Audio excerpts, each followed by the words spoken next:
U ovom videu nastavljamo sa promocijom opcija u programu za transport i autoprevoznike.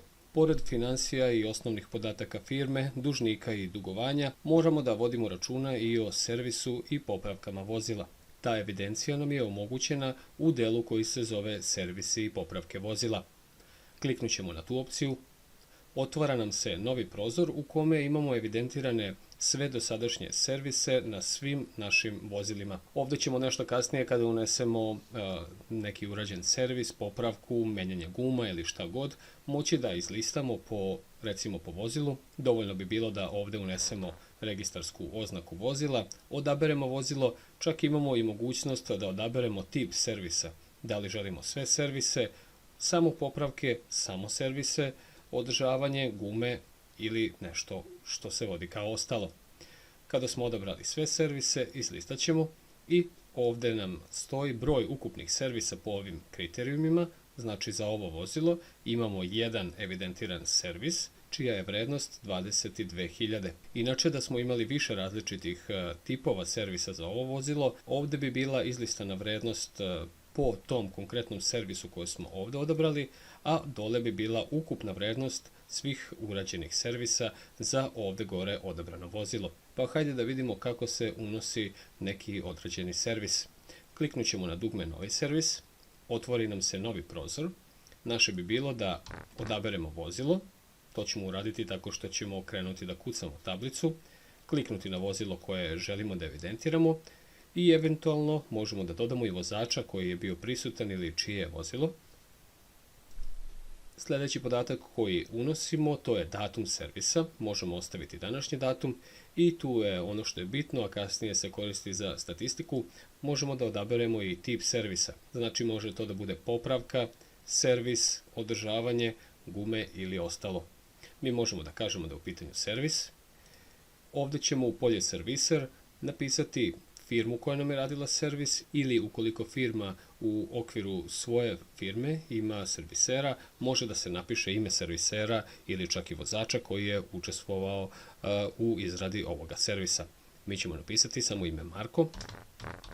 Naslov servisa će biti što kraći, a on će samo da kaže o čemu se radi u servisu, dok ćemo detaljni opis upisati dole u delu koji se zove opis.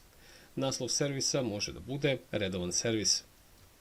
U opisu možemo da ispišemo šta je sve urađeno, tako da možemo reći da je zamenjeno ulje i filteri, zamenjen filter vazduha, filter goriva i tako dalje.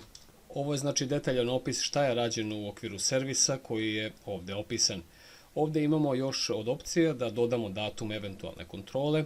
Ukoliko to želimo, kliknut ćemo na dugme datum kontrole i staviti datum kada želimo da nas program obavesti da treba da uradimo kontrolu vezanu za ovaj servis.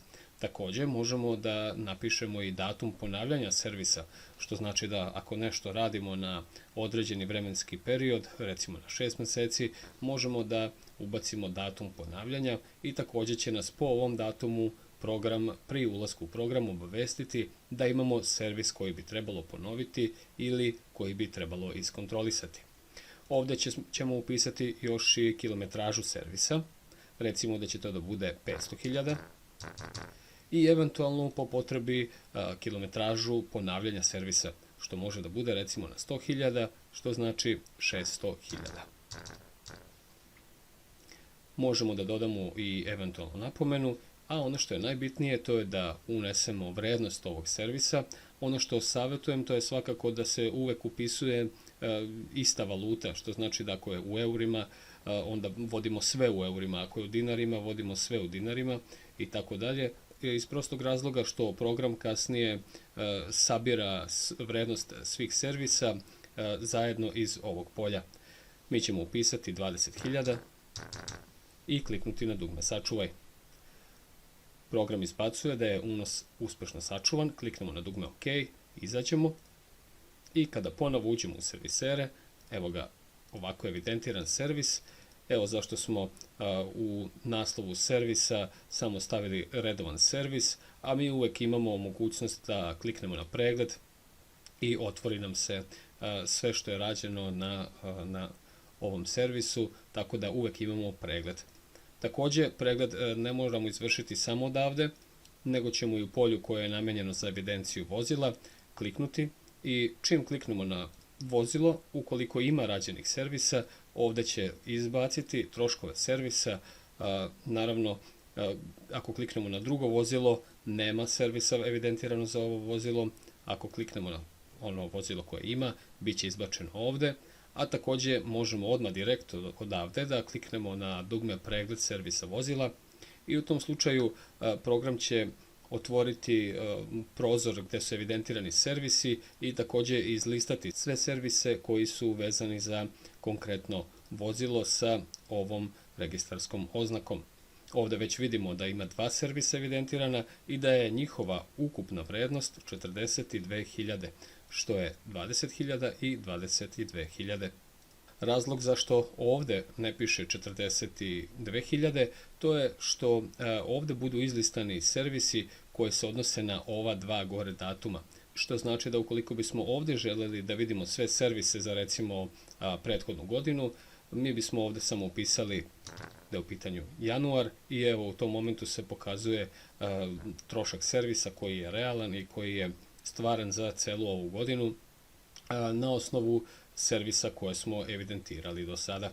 Ovo je bio ukratko opis opcije koja je namijenjena evidenciji servisa i popravkama vozila. Ukoliko želite da dobijete obavještenje kada izađe novi video sa uputstvom za program za autoprevoznike, kliknite na dugme subscribe.